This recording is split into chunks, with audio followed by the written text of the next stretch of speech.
malam Pak Yudi dan Ibu Ira, selamat datang di channel saya, Anakku Pasti Bisa. Nah, Bapak Ibu, terima kasih untuk waktunya dan untuk kesediaannya untuk sharing bagaimana tips-tips menjalankan peran sebagai orang tua dengan 3 anak yang hebat-hebat. Tentunya dengan 3 anak mereka mempunyai banyak sekali perbedaan-perbedaan dan keunikan-keunikan.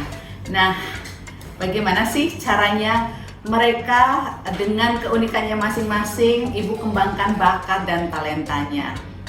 Misalnya yang Joen ya, saya kenal Joen sejak dia masih di SD ya Bu ya. Dari kecil dia suka banget dengan kegiatan menari, menyanyi, semuanya tentang performance ya. Itu bagaimana Ibu mengenalkan pada Joen yang tentunya pada saat itu masih baru SD ya. Sebelumnya saya mengucapkan terima kasih juga nih ya kepada Ibu Justin yang sudah memberi kesempatan kami ya untuk ceritanya berbagi tips ini ya Bu ya. Ya, parenting tips. Ya, tips parenting ya ceritanya ya. Oke, mengenai Joen sendiri memang mulai masuk di sekolah Victory Plus itu mulai dari kelas 5 ya Bu Justin ya. Seperti orang tua yang pada umumnya sih Bu, kita mencoba apa saja ya yang bisa kami berikan sebagai orang tua, bekal lebih ya dari hanya sekolah akademiknya saja gitu tentu saja. Walaupun menyerahkan pilihan kepada anak, tapi kami sebagai orang tua juga karena anaknya masih kecil ya Bu, dalam arti orang tua punya arahan juga gitu. Nah waktu itu saya berpikir bahwa kalau balet, ini sekali lagi karena saya ya Bu, pikiran kami ya, terlepas dari orang tua di luar sana mungkin mempunyai cara yang berbeda, pemikiran yang berbeda, tapi kami di sini ingin sharing apa yang kami lakukan gitu ya. Nah saat itu saya berpikir bahwa menari tradisional itu lebih apa ya, sesuatu yang unik ya, yang unik memang hanya dimiliki oleh orang Indonesia, karena ini kan kita belajar tradisional tari ya. Nah, saya berpikir kalau misalnya nanti di masa depannya itu akan lebih apa ya, lebih bisa berguna untuk bekal skill tambahan untuk dia gitu. Saat itu saya tetap memberikan kebebasan ya pada saat sudah diarahkan, kemudian saya coba trial dulu, biasa kan trial ya. Nah, kebetulan kok anaknya mau gitu ya, menyambut baik gitu ya. Karena Ibu dulunya pintar menari tradisional juga, atau memang Ibu kenalkan? Ibu dulunya itu, Pak Yudi, dulu Ibu nari tradisional juga ya Pak? Enggak ada loh Bu. Dan saya waktu itu nggak juga berbekal apa ya, kita seni itu sama sekali nggak ada loh Bu. Jadi kami berdua itu menyadari banget tidak ada istilahnya bakat seni itu gitu ya. Jadi waktu itu memang sampai Joen pernah belajar piano ya. Waktu itu kan biasa lah Bu, waktu awal-awal kami sebagai orang tua masih muda ya, sekarang masih muda ya. Sekarang masih muda ya. Masih muda dua-duanya. Masih muda ya.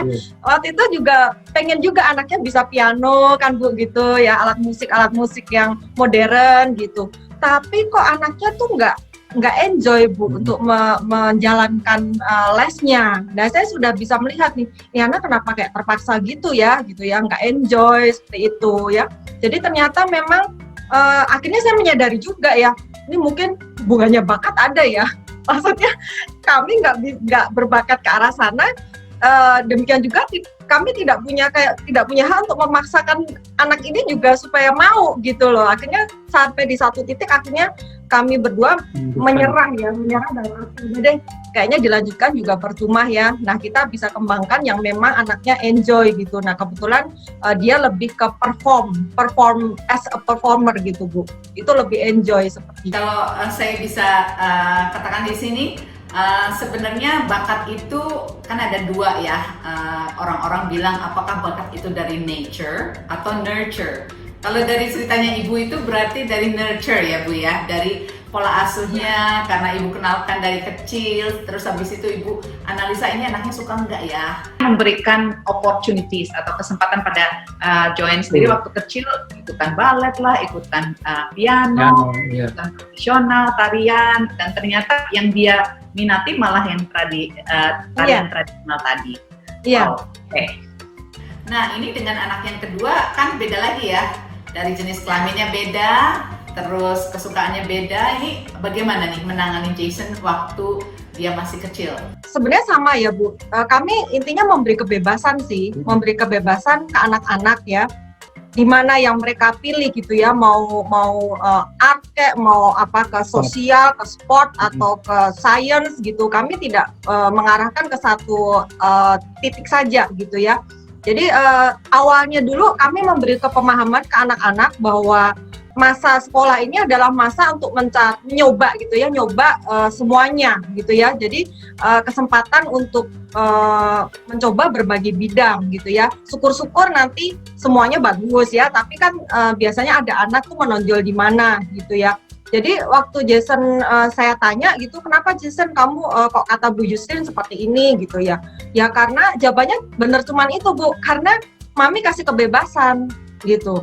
Mami kasih kebebasan, ya. You give them choices ya, and freedom. Iya gitu.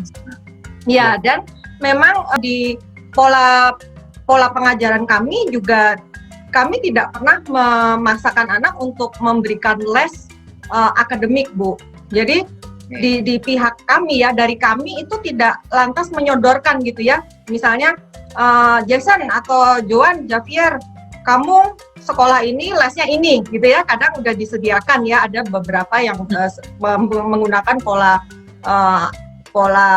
ASUS seperti itu. Tapi kalau kami tidak seperti itu. Jadi benar-benar menggunakan dan percaya penuh source ya yang ada di sekolah Bu. Semaksimal mungkin saya selalu bilang anak-anak kami, pakailah apa yang sudah tersedia di sekolah, gunakan sebaik-baiknya gitu Bu. Berarti kalau kami dari ekstrakurikulernya segala ya Bu ya, Ibu sudah kalau ada ekstrakurikuler yang menarik perhatian anak-anak silakan diikuti seperti itu ya. Iya. Oke, ini terima kasih banyak untuk sharingnya. Dan nanti kalau misalnya ada dari para smart parents yang ingin tanya lebih lanjut bisa melalui komen atau nanti bertanya, nanti saya bisa sampaikan ke Bapak Ibu yang sudah men-sharingkan pengalamannya. Pak Yudi dan Bu Ira, terima kasih sekali untuk waktunya, sharingnya sangat berguna sekali, dan sukses selalu bagi Pak Yudi dan Bu Ira serta Joan, Jason, and Javier. Nah, para smart parents, demikian perbincangan dengan Pak Yudi dan Ibu Ira tentang bagaimana mengembangkan minat dan bakat anak-anak mereka. Pastikan ikuti terus video selanjutnya dari pengalaman mereka membagikan tips-tips parenting yang bisa para smart parents ikuti dan juga bermanfaat bagi pengembangan anak-anak kita nanti. Pastikan like dan subscribe channel ini. Terima kasih.